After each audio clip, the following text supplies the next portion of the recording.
राहुल अपनी चाची के साथ शहर में रहता था। एक दिन अचानक उसके माता पिता उससे मिलने शहर आ गए। मैंने सोचा था इस बार मैं आकर तुम्हें सरप्राइज करूंगा, लेकिन फिर तुम पहले ही आ गए। तुम गांव की धूल मिट्टी से परेशान हो जाते, इसलिए हम ही आ गए। कारण कुछ और है। आपने अचानक मुझे बचपन में यहाँ भेज दिया और उसके बाद कभी मुझे अपने गांव वापस आने नहीं दिया। अरे नहीं नहीं बेटा, ऐसी कोई बात नहीं है। ये सब छोड़ो और उन्हें शीतल के बारे में बताओ। शीतल? कौन शीतल? शीतल यहीं हमारे पड़ोस में रहती है, बहुत अच्छी लड़की है। अगर ऐसा है तो हम शीतल से मिलेंगे, और अब जब हम आ गए हैं तो सारा काम पूरा करके ही जाएंगे।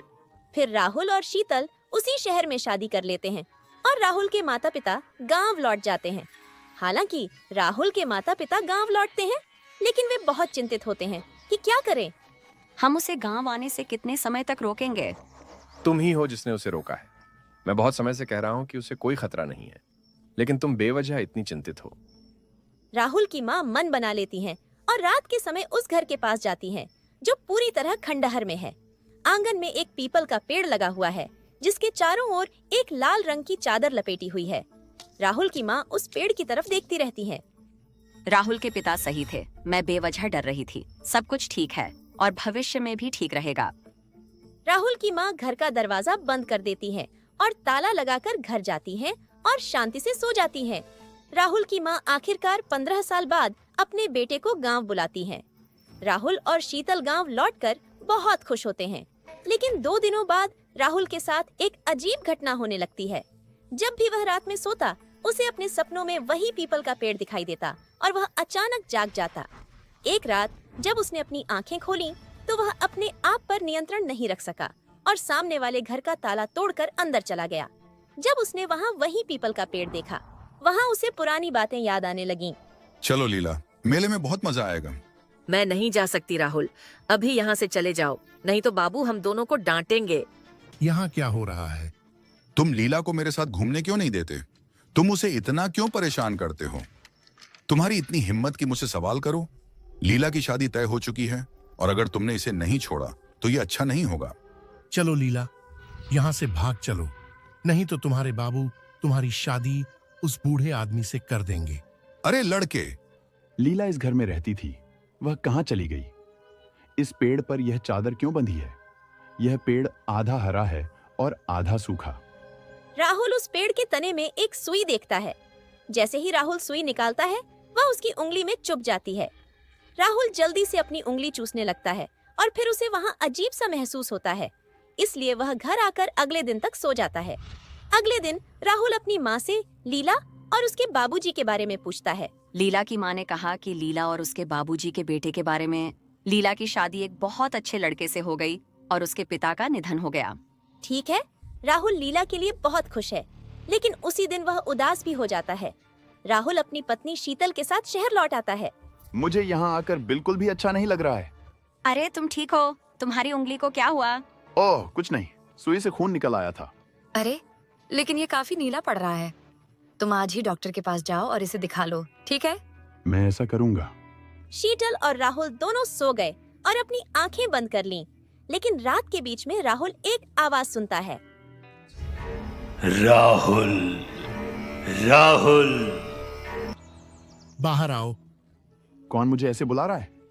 जब राहुल बाहर जाता है तो उसके कमरे के बाहर बालकनी में एक शैतान बैठा होता है। तुमने क्या सोचा कि शहर में आकर तुम मुझसे बच जाओगे?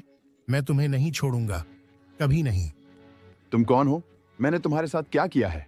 तुमने सब कुछ बर्बाद कर दिया है मेरे लिए। अब मैं पहले तुम्हें मारूंगा और फिर तुम्हारे पूरे परिवार को। ब्रह्म राक्षस राहुल की गर्दन से चिपक जाता है। तुम्हें मेरे साथ आना होगा, हमें अभी तुरंत निकलना है। मुझे छोड़ दो, मैं तुम्हारे साथ कहीं नहीं जा रहा, कहीं भी नहीं। तुम कैसे नहीं जाओगे? तुम्हें जाना होगा, मेरे साथ आओ, अभी आओ। राहुल की आवाज सुनकर शीतल जाग जाती है और जब उसे राहुल पास नहीं मिलता तो वह चिल्लाते हुए बाहर आ जाती है। जैसे ही वह पहुंचती है, ब्रह्म राक्षस गायब हो जाता है। तुम यहाँ इतनी रात को क्या कर रहे हो? अरे कुछ नहीं, मैं बस सो नहीं सका। चलो सो जाते हैं। जब राहुल कमरे में जाते समय पीछे मुड़ता है तो वह एक खंभे पर बैठे ब्रह्म राक्षस को देखता है, जो राहुल को अपनी ओर बुला रहा है। राहुल डर जाता है और खुद को कंबल में ढककर सो जाता है। जब राहुल अगले दिन सुबह उठता है तो उसकी हालत बहुत खराब हो चुकी है। उसका पूरा शरीर नीला हो गया है। शीतल तुरंत राहुल को अस्पताल ले जाती है, लेकिन डॉक्टर भी नहीं समझ पाते कि राहुल की समस्या क्या है। शीतल राहुल को वापस घर लाती है और फिर अपनी दोस्त के कहने पर घर में एक पंडित को बुलाती है। उसकी हालत बहुत खराब हो गई है। अब सिर्फ तुम ही कुछ कर सकते हो। पता नहीं उसे क्या हो गया है। तुम्हारा पति कहाँ है? जब पंडित जी कमरे के अंदर जाते हैं और राहुल के शरीर को देखते हैं तो उनकी आंखें चौड़ी रह जाती हैं। ब्रह्म राक्षस। ब्रह्म राक्षस। ये स्थिति उसकी शरीर की कब से है? हम कुछ दिनों के लिए उसके गांव गए थे और वहां उसे कल एक सुई चुभी थी। पहले सिर्फ उसकी अंगुली नीली थी, लेकिन आज पूरा शरीर नीला हो गया है। यह कोई सुई नहीं बल्कि ब्रह्म राक्षस है।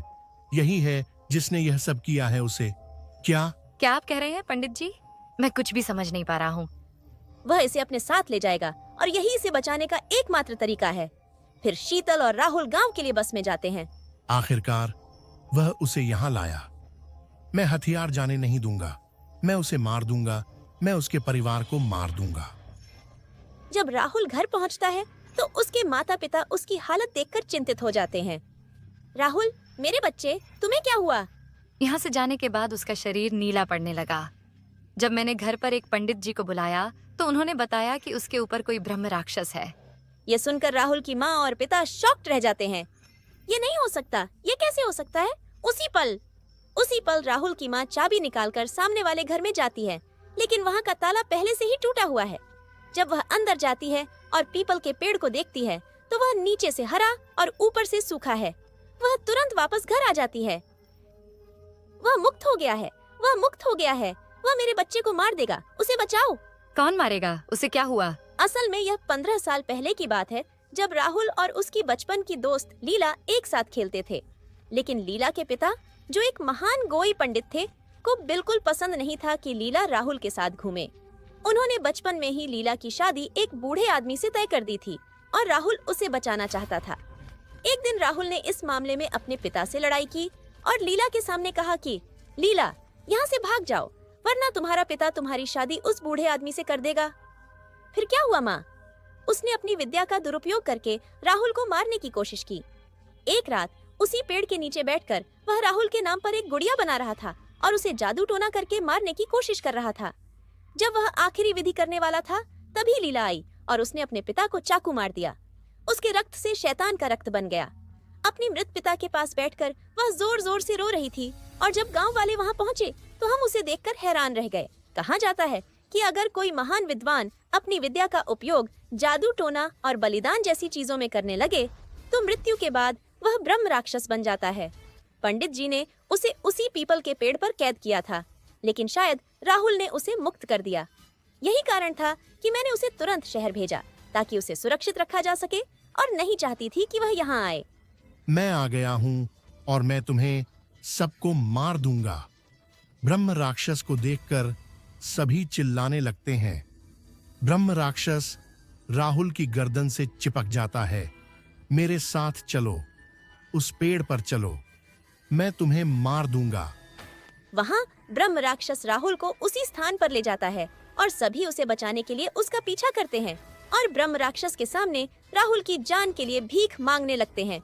मैं आज इसे नहीं छोड़ूंगा, मैं इसे नहीं जाने दूंगा। जब ब्रह्म राक्षस राहुल को पकड़ने और मारने ही वाला होता है, तब शीतल अपनी आंखें बंद करके उसी पीपल के पेड़ के नीचे बैठ जाती है और गीता के श्लोकों का पाठ करने लगती है। जैसे ही श्लोक ब्रह्म राक्षस के कानों तक पहुंचते हैं, वह दर्द में चिल्लाने लगता है और कुछ ही समय में वह हमेशा के लिए नष्ट हो जाता है। अब वह कभी वापस नहीं आएगा। उस घर से और राहुल भी पूरी तरह ठीक है। जब ब्रह्म राक्षस नष्ट हो जाता है तो सभी बहुत खुश होते हैं, लेकिन राहुल के मन में केवल एक ही सवाल है। लीला कहाँ है माँ? क्या वह सच में शादी कर ली? बेटा, वह एक दिन अचानक यहाँ से चली गई और उसका कोई सुराग नहीं मिला। क्या? किसी ने मुझसे यह नहीं पूछा कि मैं गीता के सभी श्लोक कैसे जानता हूँ और मुझे ब्रह्म राक्षस को कैसे मारना है? ये सुनकर सबके पैरों के नीचे जमीन खिसक जाती है। शीतल नहीं, लीला। लीला बचपन से ही राहुल के चारों ओर रहकर उसकी रक्षा कर रही थी और जब वह बड़ा हुआ तब उससे मिली। यह जानकर कि शीतल और लीला एक ही हैं, राहुल की खुशी दुगुनी हो जाती है और वह उसे गले लगा लेता है।